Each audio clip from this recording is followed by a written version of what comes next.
मेघालय में एनडीए की सरकार में एक साथ 8 मंत्रियों ने इस्तीफा दे दिया। मंत्रियों के इस्तीफा देने के बाद राज्य का सियासी पारा अचानक हाई हो गया है।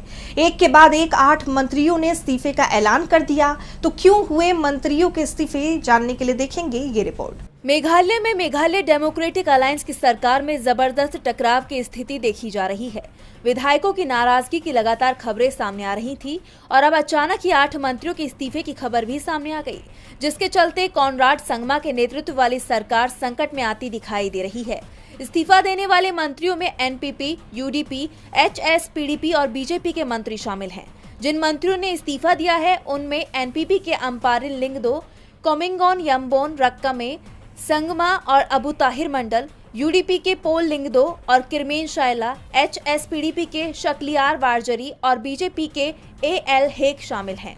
मेघालय में मंत्रियों की संख्या 12 है और इनमें से 8 मंत्रियों के इस्तीफे की खबर से सियासी हलचल मच गई है।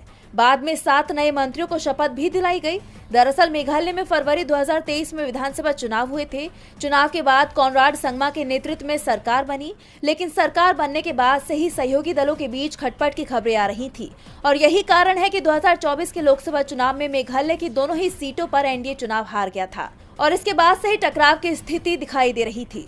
और अब 8 मंत्रियों से इस्तीफा लेकर कॉनराड संगमा बगावत को रोकने की कोशिश में जुटे हुए हैं। डीबी लाइव की रिपोर्ट।